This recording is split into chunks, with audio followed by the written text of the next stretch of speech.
Hello, my name is Richard Bellany and I am here in Great Bardfield to meet the sugar-free chef Alan Taylor.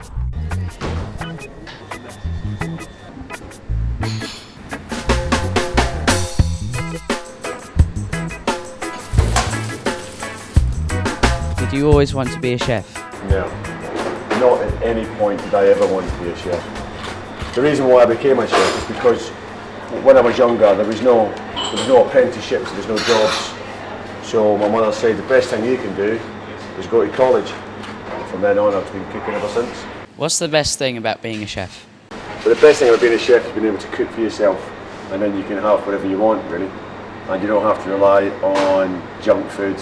I'm now a vegetarian, so I've had to sort of relearn how to cook by using different spices and herbs to try and flavour the vegetarian food up, so that I'm just not eating pasta every night. What's the most important thing you need to remember when running a kitchen at a restaurant? Probably your customers is the most important thing to remember. And just because I am a vegetarian, for talking's sake, not all my customers are vegetarians. Just because I want to eat healthy, not all my customers want to eat healthy.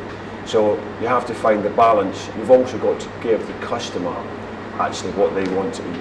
We've got a nice light lunch here for the ladies, then we have a cottage pie for the builders, and it goes on like that. Is there a particular chef that has inspired you? I don't do the whole TV chef thing, but I do have a lot of chefs that I've worked for over the years who inspired me and gave me great confidence to go on to be a chef that I am.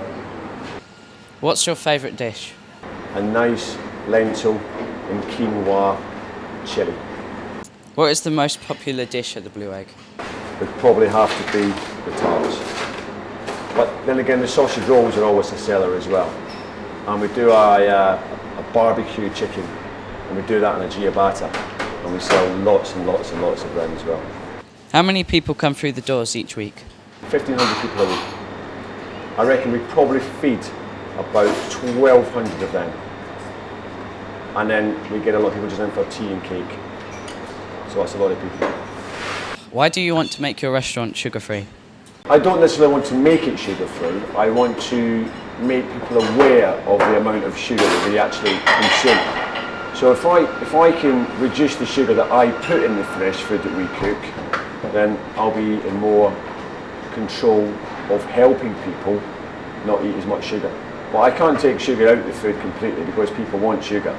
If sugar is so bad for you, why do you think the government doesn't do more to regulate food producers?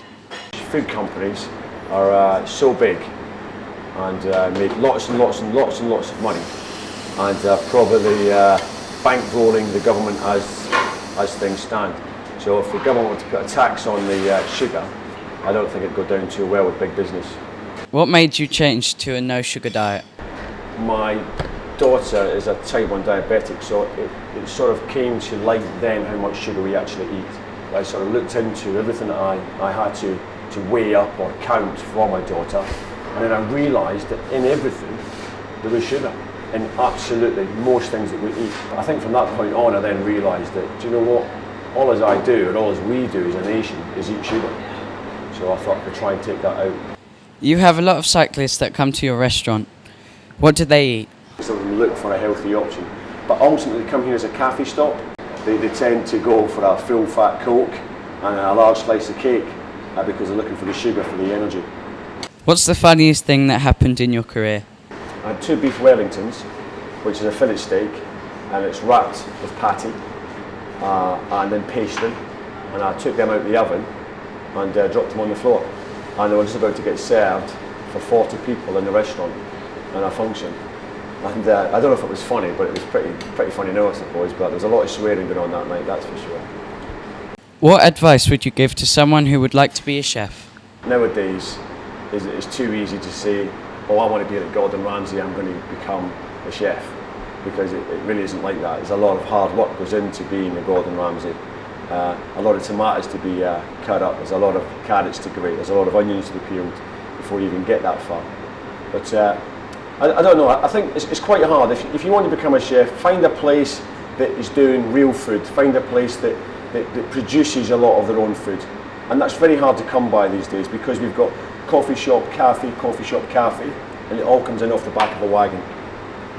And I think that's wrong because these youngsters want to be chefs but get taught no basics apart from how to work a microwave or open a frozen box. Thank you very much.